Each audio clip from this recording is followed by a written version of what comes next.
देखेंगे ओम के नियम का सत्यापन करना। ठीक, ओम्स लॉ वेरीफाई आज हम लोग करेंगे। देखिए, ओम्स लॉ वेरीफाई करने के लिए क्या क्या चीज़ें ज़रूरी होती हैं। एक तो आपका रिहोस्टेट होगा, जिसको हम लोग जनरली जानते हैं रेजिस्टेंस या वेरिएबल रेजिस्टेंस बोला जाता है इसको। और एक आपका होता है वोल्ट मीटर और एक आपका एम्पियर मीटर।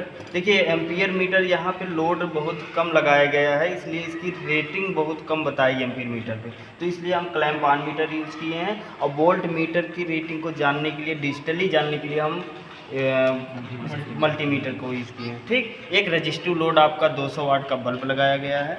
देखिए, कनेक्शन हम पहले जानते थे कि इनपुट सप्लाई जो आएगी, सबसे पहले इनपुट सप्लाई को हम एक एमसीबी से कनेक्ट करेंगे, जो एमसीबी आपकी स्विच के लिए काम करती है। ठीक, और उसके बाद एमसीबी से जो तार निकलेगा, पहला आपका रिहोस्टेट में जाएगा। रिहोस्टेट में चाहे इस टर्मिनल से आप कनेक्ट करवाइए, चाहे इस टर्मिनल से कनेक्ट करवाइए, एक तार। ठीक, और दूसरा तार, इसमें कोई इनपुट आउटपुट का रोल नहीं है, किसी को इनपुट मान लो, किसी को आउटपुट मान लो। दूसरा तार यहाँ से निकलना ज़रूरी है, एक तार यहाँ से आपका निकलेगा, चाहे इसको आउटपुट मान लीजिए या फिर इनपुट। फिर उसके बाद यहाँ से तार निकल के आपके जाएगा एम्पियर मीटर में। एम्पियर मीटर आपकी सीरीज में लगी होती है। ठीक, तो एक इनपुट गया हुआ है, फिर यहाँ से एक तार निकल के आपका सीधा लोड में चला जाएगा। ठीक, फिर लोड का एक तार आपका निकल के चला आएगा न्यूट्रल वाला।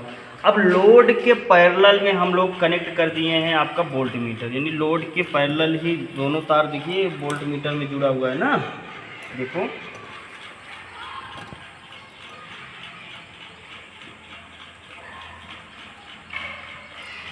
एक वोल्ट मीटर लोड के पैरेलल में। अब चलिए ठीक है, देखते हैं सप्लाई ऑन करके। ठीक,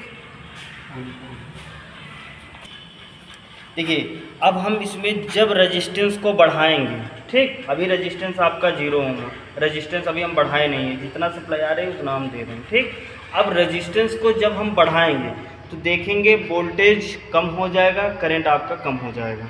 ठीक, अच्छा, रिहोस्टेट को इसलिए लगाया गया है कि जैसे ओम के नियम में यही कहा जाता है ना, यदि किसी चालक की फिजिकल क्वांटिटीज को कांस्टेंट रखा जाए तो उसमें लगाया गया वोल्टेज भी और उसमें प्रवाहित होने वाली, उस सर्किट में प्रवाहित होने वाली करंट धारा आई, ये एक दूसरे के प्रोपोर्शनल होते हैं, यानी बी प्रोपोर्शनल आई हो जाता है। ठीक, यानी वोल्टेज बढ़ेगा तो आपका करंट भी बढ़ने लगेगा। ठीक, आपका क्या हो गया, घट रहा है ना, कितना हो गया 77 या 78, अब करंट देखो कितना हो गया 0.3। अब देखो वोल्टेज को जब बढ़ा रहे हैं, वोल्टेज को बढ़ा रहे हैं तो करंट आपको देखिए कितना मिल रहा है 0.5 ना, यानी वोल्टेज बढ़ रहा है तो करंट बढ़ रहा है, वोल्टेज घट रहा है तो करंट भी घट रहा है। यानी इससे सिद्ध हो गया ना कि बी प्रोपोर्शनल आई, यानी वोल्टेज बढ़ेगा तो करंट भी बढ़ेगा और वोल्टेज घटेगा तो करंट भी घटेगा। ठीक, या इस चीज़ को और भी हम समझ सकते हैं, जैसे इसका दो वोल्टेज और करंट का जो रेशियो होता है वो हमेशा कांस्टेंट होता है, यानी बी और जो धारा आई यानी करंट का जो रेशियो निकाला जाएगा वो भी हमेशा कांस्टेंट रहेगा।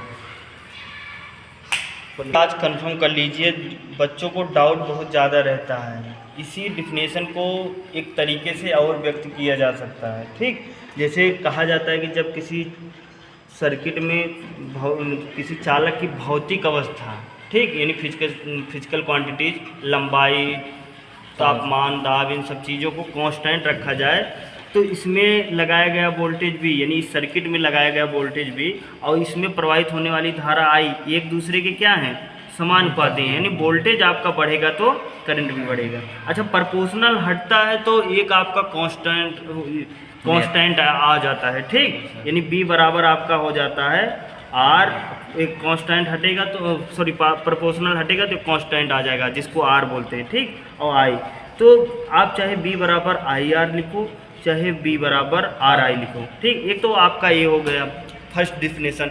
एंड सेकंड डिफिनेशन आपका ये हुआ कि जब किसी चालक की भौतिक अवस्था को कांस्टेंट रखा जाए तो उस सर्किट में लगाया गया वोल्टेज भी और उसमें प्रवाहित होने वाली धारा आई का अनुपात हमेशा स्थिर होता है। इसी आर को हम लोग बोलते हैं कांस्टेंट, यानी स्थिर। ठीक, यानी वोल्टेज बी और आई का जो रेशियो निकलेगा हमेशा कांस्टेंट रहेगा, उसमें चेंजिंग नहीं होगा। सपोज जैसे देखिए अभी कितना वोल्टेज कितना है आपका 216 215 और करंट आपका 0.5, कैलकुलेट करिए कितना आएगा।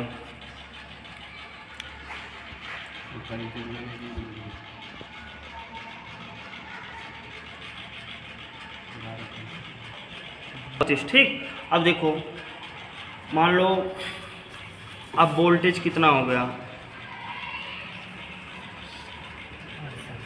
70 के समथिंग, और करंट कितना आ गया 0.3। अब देखो 0.3 0.2 करके आ रहा है। अब इसका रेशियो आप निकालेंगे, 3 दूनी 6, 233 और 432 समथिंग आ रहा है। ठीक, देखिए जैसे अब यहाँ पे क्या हो रहा है कि लोड बहुत कम हो रहा है, इसलिए वेरिएशन बहुत ज़्यादा देखने को मिल रहा है। बाकी अदरवाइज आप इन दोनों का रेशियो हमेशा क्या होगा, सेम ही आएगा। ठीक, लगभग बराबर आता है।